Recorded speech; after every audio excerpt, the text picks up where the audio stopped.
Ya hemos visto distintos aspectos que son fundamentales para entender la eclesiología bíblica. Vimos algo sobre la definición y naturaleza de la iglesia. Estuvimos viendo las marcas fundamentales que distinguen a la iglesia bíblica. Vimos adicionalmente algunas marcas que indican la iglesia saludable. Y hemos estado viendo dentro de esas marcas que la iglesia tiene un gobierno bíblico. Y nos hemos enfocado vimos una revisión general de las diferentes clases o estilos o estructuras de gobierno que se practican hoy en el mundo cristiano. Y en la última parte nos concentramos en ver algunos principios generales que la Biblia da. Finalizábamos viendo las responsabilidades, funciones y cualificaciones de los diáconos. Hoy quisiera que nos concentráramos, no sé si recuerdan la estructura que les presenté en un gráfico, y en la última parte, no por ser la menos importante, estaba la asamblea o los miembros. Tan importante es que sin miembros no hay iglesia, sin miembros no se necesita pastor, sin ovejas no hay pastor, sin miembros los diáconos no se necesitan. Entonces vamos a concentrarnos en este momento en el estudio de lo que la Biblia enseña sobre la membresía. Denominamos membresía al conjunto de creyentes que de común acuerdo se congregan en el nombre de Cristo en un lugar particular. Entonces tenemos la membresía de la iglesia local de Antioquía, de la iglesia local de Éfeso, es decir, una asamblea de personas que, unidos por la fe en Cristo, se ponen de común acuerdo para obedecer los principios de Cristo que han sido establecidos o que han sido transmitidos por los apóstoles y los profetas, guiados por los ancianos, ayudados por los diáconos, los cuales conforman una asamblea local. Una iglesia local entonces está compuesta por sus miembros. ¿Qué es esto de la membresía? Bueno, quiero que revisemos un poco algunas declaraciones de la Confesión de Londres, que aquí sigue en casi todo a la Confesión de Westminster. Dice la Confesión de Londres en su capítulo 26, artículo 2: todas las personas en todo el mundo que profesan la fe del Evangelio y obediencia a Dios por Cristo, conforme al mismo, que no destruyan su propia profesión mediante errores fundamentales o conductas impías, son y pueden ser llamados santos visibles, y de tales personas todas las congregaciones locales deben estar compuestas. Eso es en lo que nos vamos a concentrar en esta sesión. ¿En qué consiste esto de la membresía? ¿Cuáles son los requisitos para ser miembro? ¿Qué responsabilidades tienen ellos? ¿Cuáles son los privilegios que ellos tienen? Pero antes de entrar en este estudio, vamos a invocar el nombre de Cristo, que el Espíritu Santo sea quien nos esté enseñando hoy. Padre nuestro, Padre Santo, gracias porque nos das un día más. Nos permites continuar avanzando en este estudio de la eclesiología, con la esperanza de que nuestros corazones sean avivados y conducidos a la fidelidad a Cristo, siendo fieles a la iglesia donde tú nos has puesto. Te damos gracias por este privilegio tan grande que tú nos has dado, de ser miembros de este organismo vivo, de esta institución tan grande, majestuosa y celestial. Señor, Deseamos honrarte a ti, honrando a tu iglesia, conociéndola, trabajando para que ella sea lo que tú deseas. Gracias porque nos has dado dones espirituales para el servicio de tu pueblo. Bendícenos, Señor. Espíritu de Dios, te rogamos que nos asistas en esta tarde. Queremos centrarnos en la palabra que tú inspiraste, conociendo la voluntad de la cabeza que es Cristo, a través de la revelación que tú le diste a los apóstoles y profetas. Queremos honrarte en todo. Bendícenos, Espíritu de Dios, suple nuestra debilidad. Ayúdame para ser claro y fiel en lo que exponga, y bendice a los que escuchan, aplicando esto a sus corazones. Te lo rogamos en el nombre de Cristo Jesús. Amén.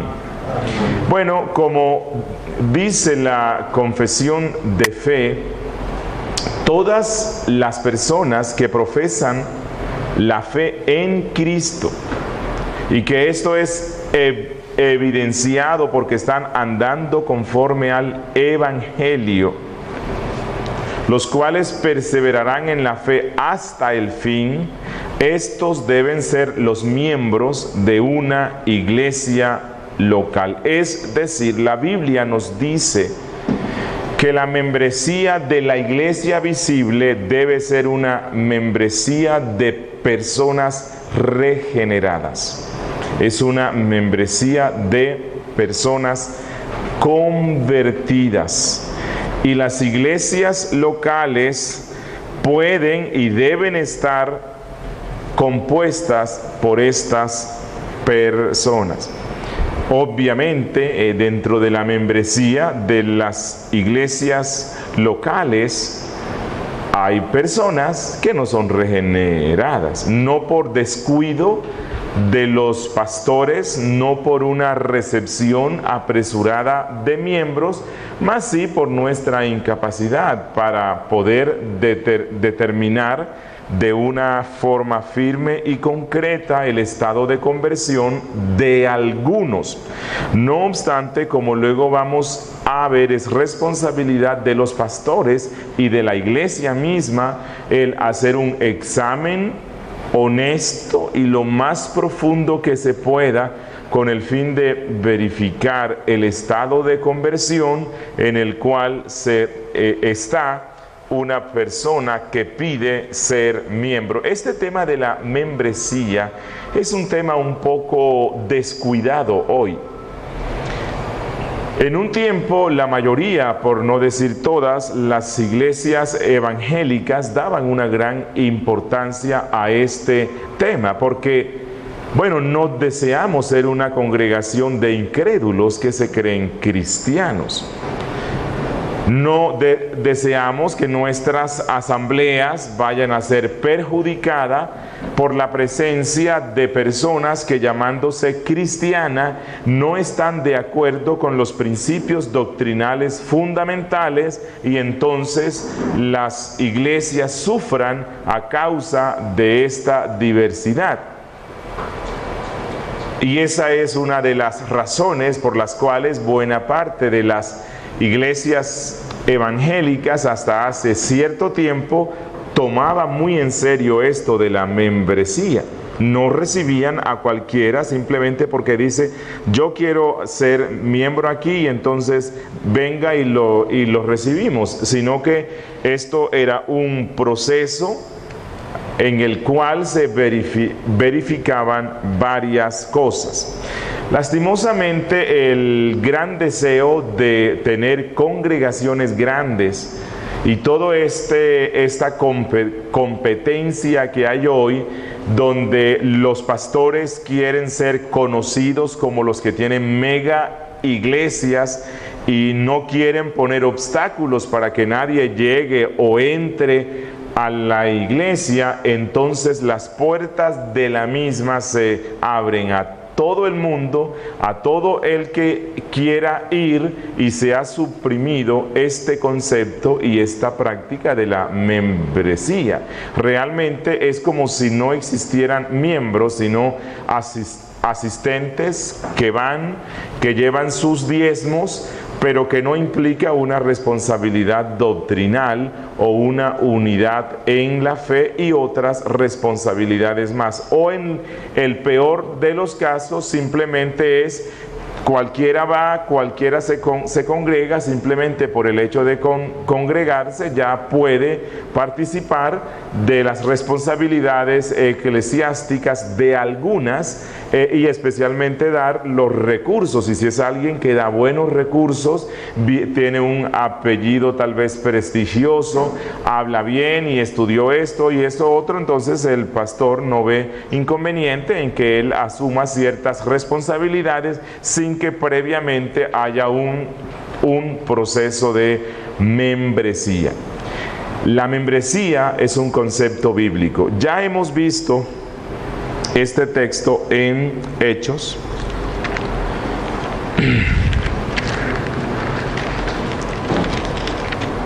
En Hechos capítulo 2.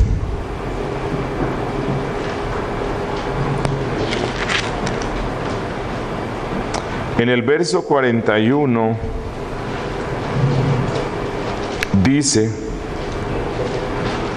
así que los que recibieron su palabra fueron bautizados y se añadieron ¿a qué?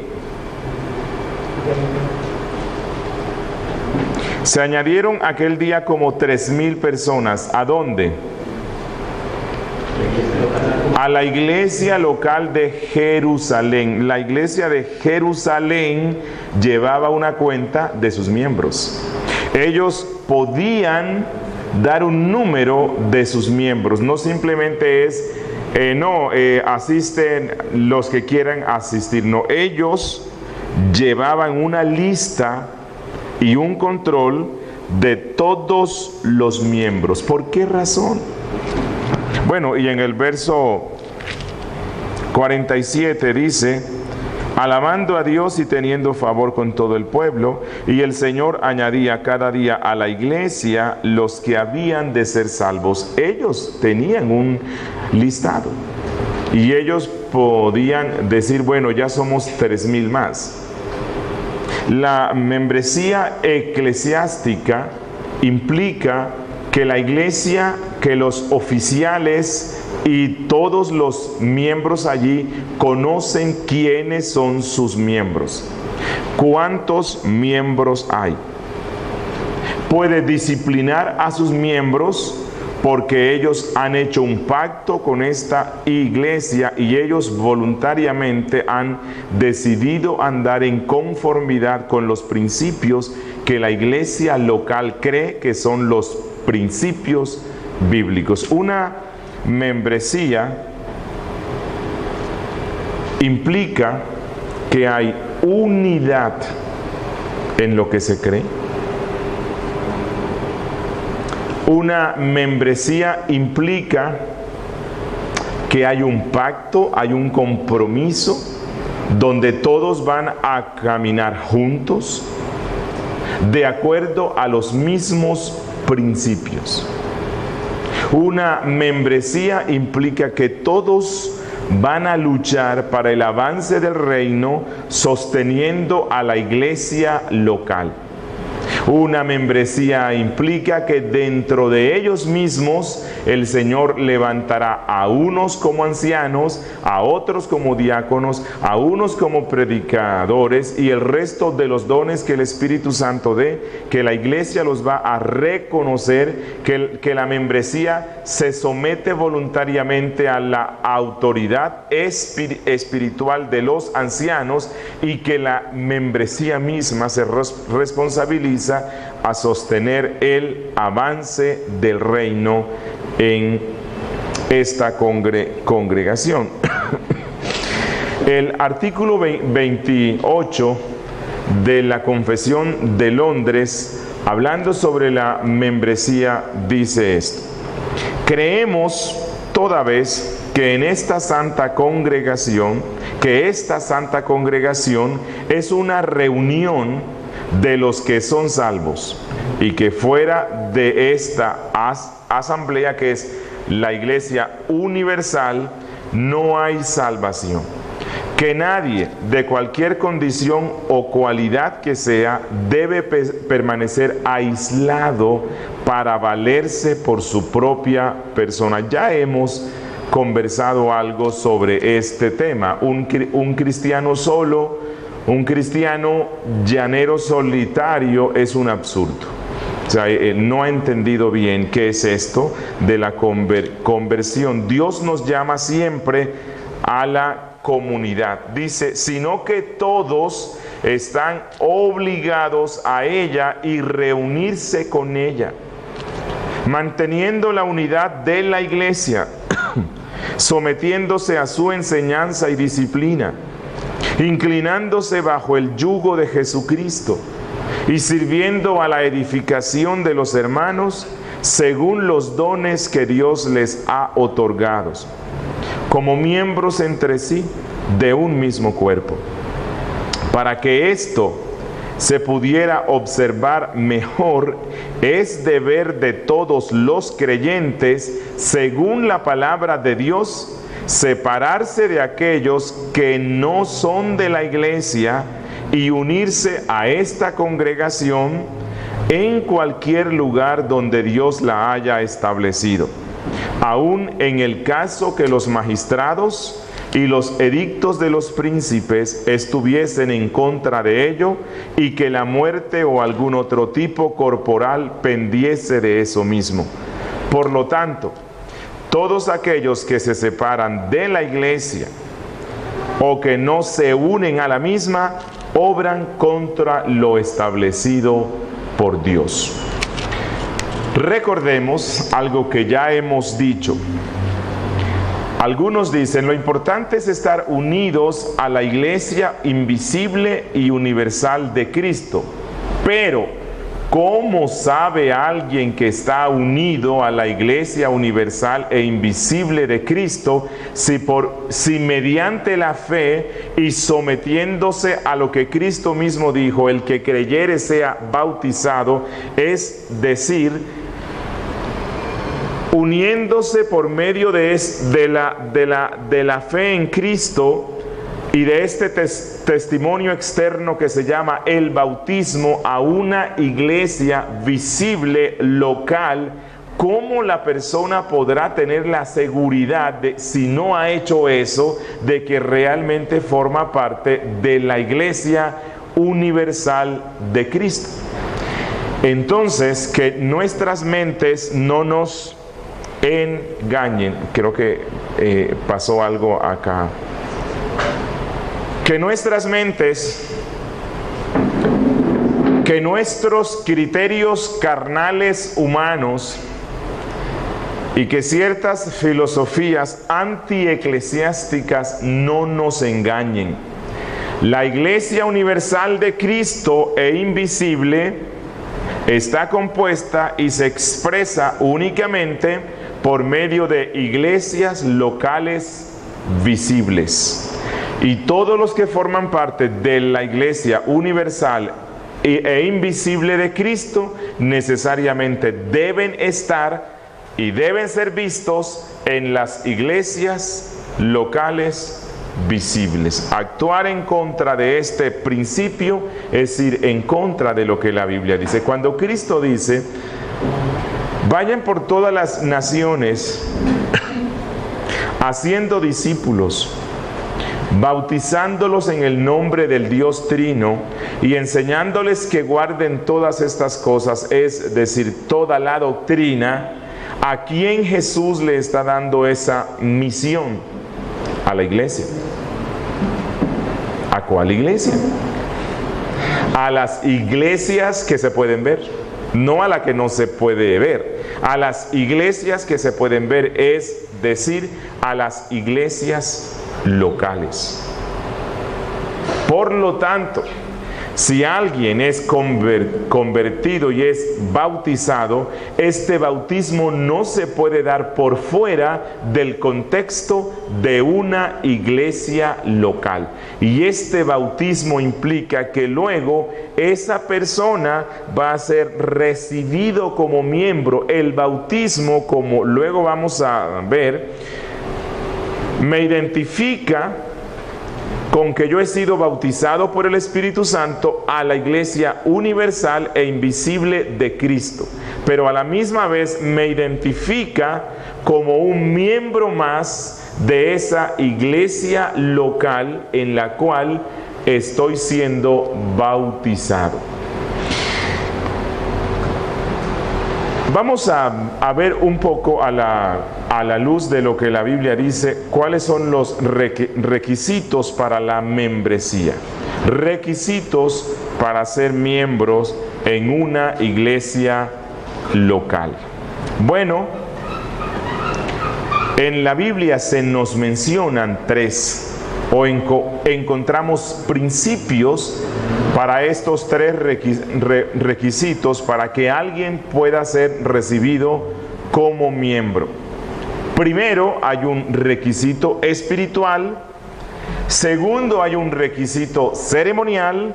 Y tercero, hay un requisito organizacional que es obvio y lógico. ¿Cuál es el requisito espiritual para recibir a una persona a la membresía de una iglesia? Ya hemos dicho que la membresía de la iglesia bíblica es una membresía ¿qué? Regenerada. No se les vaya a olvidar esto. La membresía de una iglesia bíblica es una membresía regenerada. Por lo tanto, ¿cuál debe ser el requisito principal para recibir a una persona como miembro de la iglesia?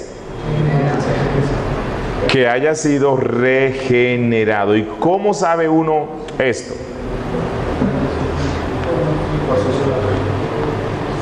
Bueno, si nosotros vamos a Mateo 22:16, dice: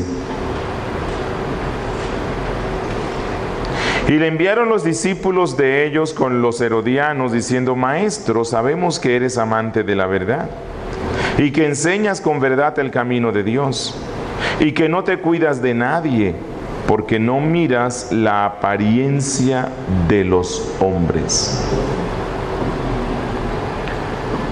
Jesús, quien es el dueño de la iglesia,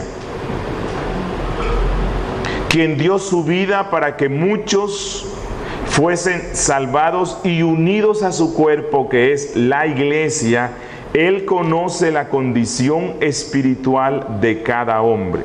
Y Él mismo, por medio de los apóstoles, ha revelado que las iglesias locales están compuestas por santos. Si ustedes leen cada una de las cartas, cada una de las salutaciones de las cartas que el apóstol Pablo escribe, él casi siempre usa una descripción, un término descriptivo de quiénes son los receptores de la carta, los miembros de las iglesias a las cuales él escribe. Vamos a ir, por favor, a Corintios capítulo 1, versículo 1. Miren lo que dice Pablo. Bueno, si vamos a Romanos 1:7, Romanos 1:7, Pablo, saludando a sus lectores que son los miembros de una iglesia, él dice en el 6, entre las cuales estáis también vosotros, llamados a ser de Jesucristo. Es decir, los miembros de una iglesia local se distinguen del resto de las personas del mundo porque han sido llamadas por el Espíritu Santo para ser de Cristo. En la iglesia no se puede recibir como miembro a nadie que no se identifique como de la pertenencia de Cristo. Y dice en el 7, a todos los que estáis en Roma. Bueno, no vamos a entender esto en un sentido universalista, ¿no? Como que Pablo está saludando al César, a su corte. No. Cuando dice a todos los que estáis en Roma, es a todos los miembros de la iglesia que está en Roma, amados de Dios. ¿Quiénes son los amados de Dios? ¿Todo el mundo? No, ¿verdad? Porque la Biblia dice que el que no ha creído en Cristo, la ira de Dios está sobre él y ya ha sido condenado. ¿Quiénes son estos amados? Los miembros de la iglesia. En la iglesia únicamente se deben recibir como miembros los que son amados de Dios, es decir, los que han sido reconciliados con Dios. ¿Por medio de qué?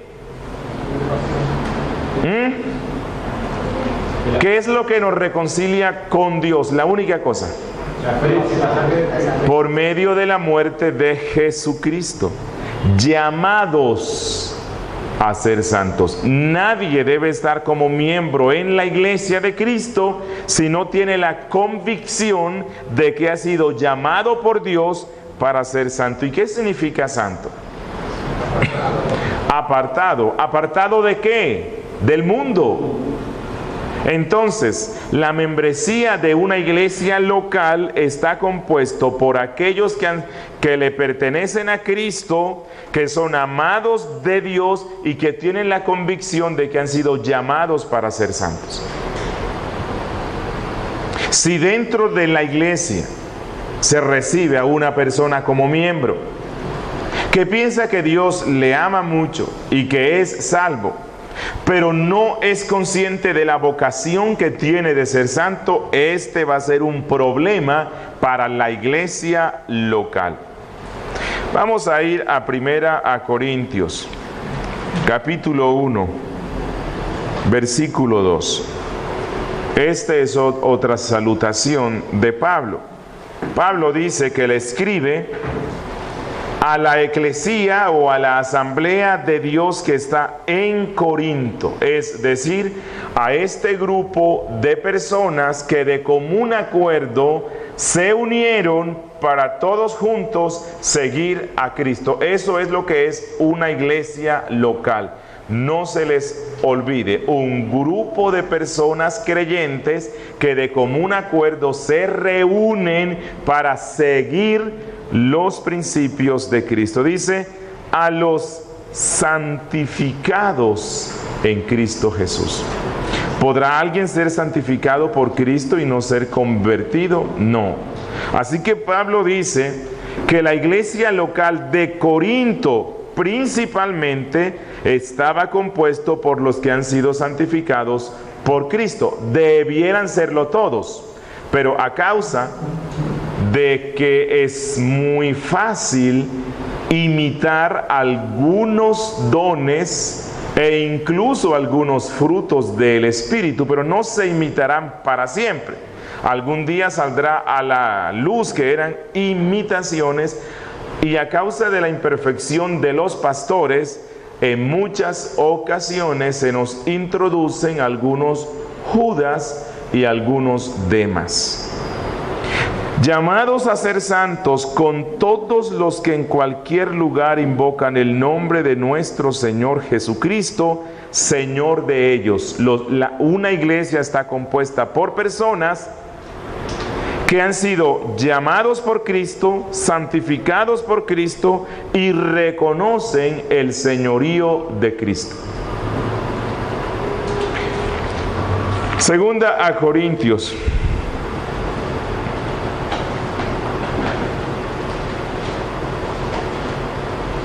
1:1 dice: Pablo, apóstol de Jesucristo por la voluntad de Dios, y el hermano Timoteo, a la iglesia de Dios que está en Corinto, con todos los santos que están en Acaya. Y si nosotros vamos por el resto de las salutaciones, vamos a encontrar que una de las principales descripciones que Pablo realiza de los miembros de una iglesia local es que estos son santos. Un inconverso no debe tener parte en la asamblea de los santos. Un incrédulo, un impío no debe ser contado entre el número de los que forman parte de la iglesia de Cristo. Entonces, el primer requisito para recibir a una persona como miembro es que sea verdaderamente convertido, que sea hijo de Dios, que haya sido recibido ya en el seno de la iglesia invisible de Cristo. Que haya sido ya bautizado por el Espíritu Santo al cuerpo de Cristo. Que el Espíritu Santo more en él. ¿Y cómo sabe uno eso? ¿Será que alguien se inventó un microscopio espiritual y el pastor pone a cada uno unos rayos X celestiales y uno puede ver si el Espíritu Santo está allí o si hay conversión? ¿Cómo sabe uno si una persona que está solicitando la membresía es convertido o no? Primeramente, por la confesión que hace con su boca. Es decir, el tal debe ser capaz de hacer una profesión de fe honesta y sincera en Cristo.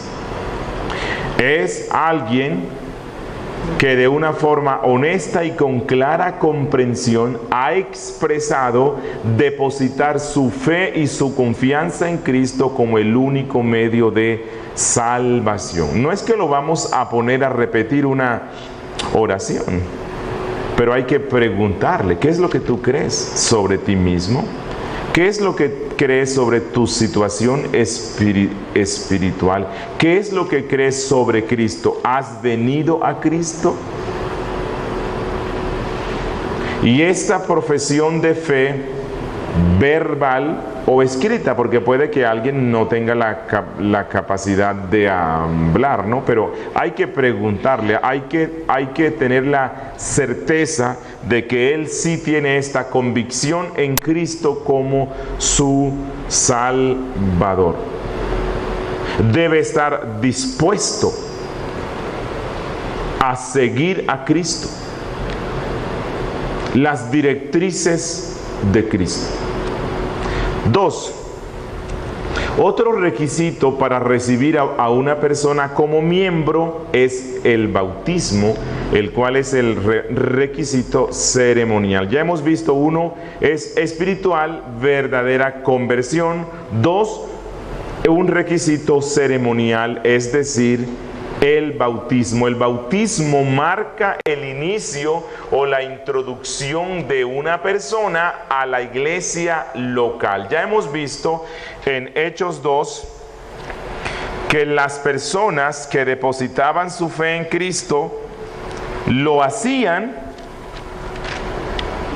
con una prueba externa, bautizándose. Hechos 10:47 dice: entonces respondió Pedro: ¿puede acaso alguno impedir el agua para que no sean bautizados estos que han recibido el Espíritu Santo también como nosotros? Y mandó bautizarles. Entonces ven, el requisito primario es el espiritual, la conversión. Pablo dice: estos ya tienen evidencia de que hay conversión en sus vidas. El Espíritu Santo está sobre ellos. Ahora, hay otro requisito y es este ceremonial. Hay que pasar por un rito en el cual el cristiano le dice al resto y al mundo entero: yo he muerto al mundo, he muerto al pecado, he muerto a mí mismo y he sido resucitado para vivir para Cristo. El bautismo es un sacramento, porque no es simplemente que te metan en el agua, no. El bautismo es que cuando tú eres sumergido en las aguas y tú eres levantado, tu alma y al mundo tú le estás dando el testimonio de que al poner tu fe en Cristo tú has muerto para ti mismo. Tu carne, tu yo, ha sido sepultado y lo que se levanta de allí es un nuevo hombre. Es una nueva persona que va a amar y seguir a Cristo, que cuando estabas vivo, que realmente estabas muerto, tú te complacías en hacer las cosas del diablo. Vivías para ti mismo, amabas al mundo y las cosas del mundo. Pero que cuando tú eres sepultado en el agua, simbolizando, Señor, yo soy un indigno, miserable, toda mi vida te he ofendido a ti, yo soy un muerto andante, lleno de putrefacción y de los gusanos hediondos de mis pecados. Yo quiero morir por la fe en ti y quiero que este yo viejo, pecaminoso, muera y se quede en esta tumba representada por el agua. Y poniendo la fe en ti, se levantará un nuevo hombre. Eso es lo que simboliza el bautismo. Es un símbolo externo de una realidad espiritual externa que ya ha sido efectuada antes. ¿Cuándo se efectuó? En el instante en el cual usted puso la fe en Cristo. En el momento en el cual usted depositó su confianza en Cristo y le trajo su alma, sus pecados, todo lo que es, y le dijo, Señor, sé propicio a mi pecador, en ese instante pasó eso. Pero esta ceremonia, este rito que es el sacramento del bautismo, es un sello, una reafirmación, una confirmación para tu alma y un testimonio ante el resto de que eso que tú estás haciendo externamente, ser sepultado en el agua y luego levantado, es lo que ha pasado contigo. Y ese es un requisito que deben cumplir todos. Habrá unos que tendrán tiempo para cumplirlo, habrá otros que no, como el ladrón en la cruz. Habrá algunos que serán injertados al cuerpo de Cristo, a la iglesia en su aspecto invisible y universal, e inmediatamente parten de este mundo y no tendrán tiempo de este requisito. Y en esto quiero explicar, el bautismo no es un requisito para la salvación. El único requisito para la salvación es ¿cuál? Arrepentimiento y fe. ¿En quién? En Cristo.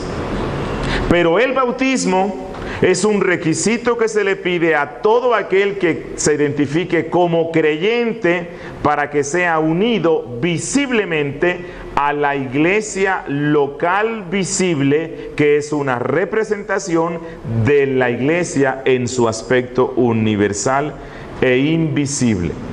Como dije antes, hay algunos grupos que se llaman gran comisionistas, y no sé por qué será que se llaman así, porque no cumplen con toda la gran comisión, los cuales no consideran importante el que las personas se bauticen. Jesucristo mismo lo mandó. Y los apóstoles interpretaron el mandato de Cristo no como que, bueno, los que quieran pueden bautizarse, o los que puedan ir al Jordán pueden... No, ellos interpretaron las palabras de Cristo como que esto era una orden que indefectiblemente debe ser cumplida. Todo aquel que ponga su fe en Cristo debe ser bautizado. Por lo tanto, en la membresía de la iglesia local no debe ser recibido nadie que previamente haya sido bautizado. El bautismo indica que la persona voluntariamente ha tomado la bandera de Cristo, que la persona ha decidido obedecer a Cristo y lo reconoce como su Señor. Cuando una persona se llama cristiana y no se bautiza, no está aceptando el señorío de Cristo. El bautismo es identificación. Cuando yo me bautizo en el nombre de Cristo, en el nombre del Dios Trino, estoy identificándome con Cristo. Estoy diciendo: Cristo, tu causa ahora es mi causa. En este momento estoy entrando a tu ejército en esta tierra y voy a ser un soldado que luche por tu causa aquí. Úsame, Señor. Y un tercer requisito para la membresía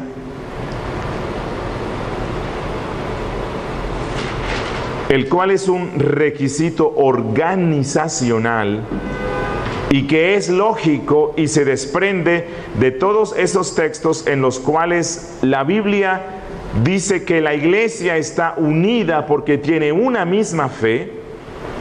Entonces, todos aquellos que son recibidos como miembros en la iglesia local deben conocer qué es lo que la iglesia cree y deben identificarse con eso que ella cree. Esto es a lo que se le llama requisito organizacional. Está de acuerdo con lo que la iglesia local es, con el sistema de gobierno que ellos tienen, y decide someterse a las autoridades que la iglesia tiene, con la confesión de fe que la iglesia tiene. Luego hoy vamos a ver esto, con todo lo que ella es. Los cultos, ¿cuántos cultos tienen? ¿A qué hora es? Él debe llegar y decir: estoy de acuerdo en caminar junto con ustedes en todo lo que ustedes son. En